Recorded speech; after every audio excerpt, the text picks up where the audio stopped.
On this episode of Lapeef, Let's Talk. You gotta mind it. Then it's all fluff. It's silly. It's stupid. And that's why I say you need to get in the network, because I get to see how you really are. I get to learn who you really are. I get to see what your likes and your dislikes are and how it is that you react to pressure, and whether or not you show people love or you hate them, depending on how it is that they offend you, or if you stay in your femininity at all times, regardless of whether or not you offended or whether or not you speak when you like people. I get to see you in your element because I get to see you without all of the presentation layers, and I get to learn who you are in real life. That's what true vetting is. It's not dating. Dating doesn't show you anything but the ability for a chick to put you in her phone named food. That's all it is. It don't mean okay. Now I was gonna say, just for clarity, it's again, I don't want to make it sound like I'm taking all of the onus off of the woman. That's not what I'm doing. Mm-hmm. What I'm saying is, as a man, I have to shoulder most of that blame. I will. So I think whose fault is it? I think it would lie on me as far as with the man understanding my value. Again, I was going to use the job analogy, because when you go for an interview, how are you going to be valued to this corporation if we hire you on? So if I am looking, again, dating for a purpose, and this is the point, the side that I'm taking on, it's on me to show how valuable I am to be in this relationship. So it's on me to show he's not going to know my value. He's going to look at me as another woman. And so if I'm looking for marriage, then I'm going to show how valuable I am to him. If a man doesn't get to know you, is that on me? I think it's a lack of communication. So effective communication is between me, letting him know how I feel, being honest with my feelings, is opportunity for him to get to know me. But I think the onus on the man a little bit is that he has to be willing to want to get to know me. He has to be willing to want to see the value in me, because I can show a man how valuable that I think I am, or how I think I would be in a relationship. I can tell him how to get to know me, but if he doesn't want it, then it's a wrap. Question.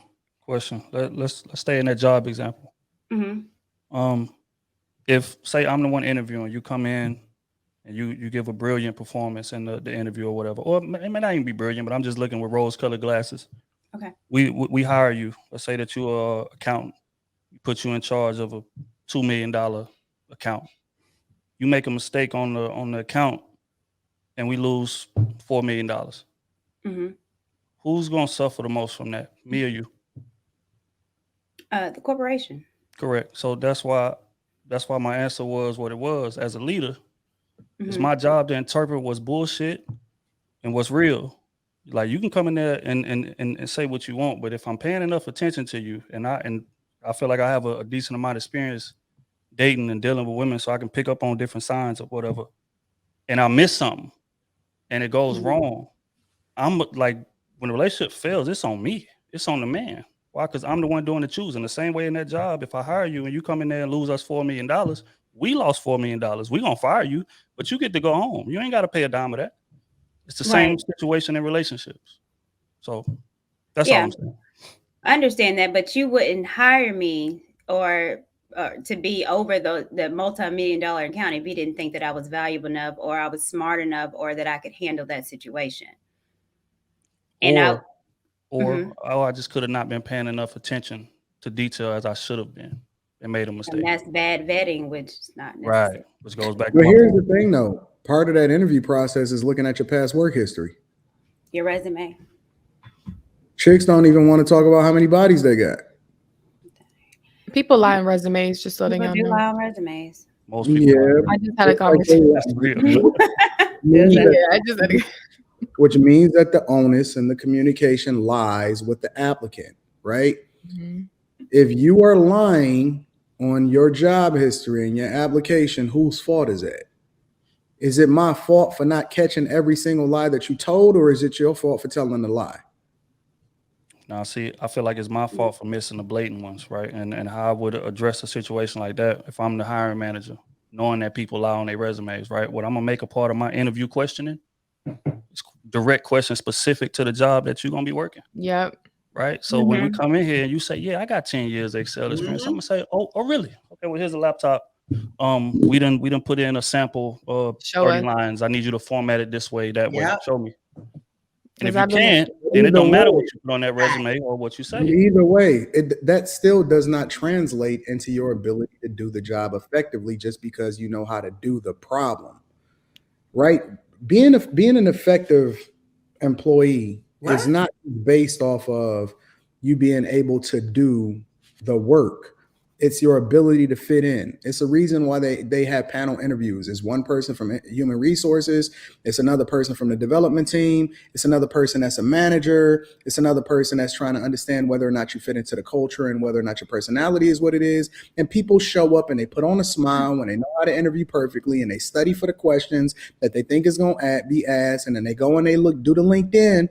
But that does not necessarily mean that you are the person for the job just because you know how to answer the question effectively.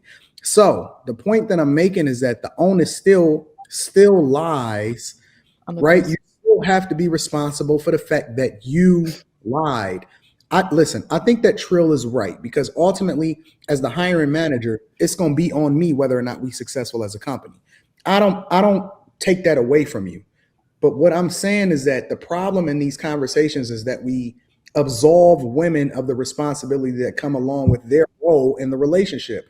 And as long as we continue to take the onus off of them, not saying that we don't also have responsibility to make sure that this ship is successful, but as long as you take the responsibility off of them, they don't feel like they got to do no work. They feel like all they got to do is do the minimum required in order to get by so they can get that ring or whatever it is that they're looking to get.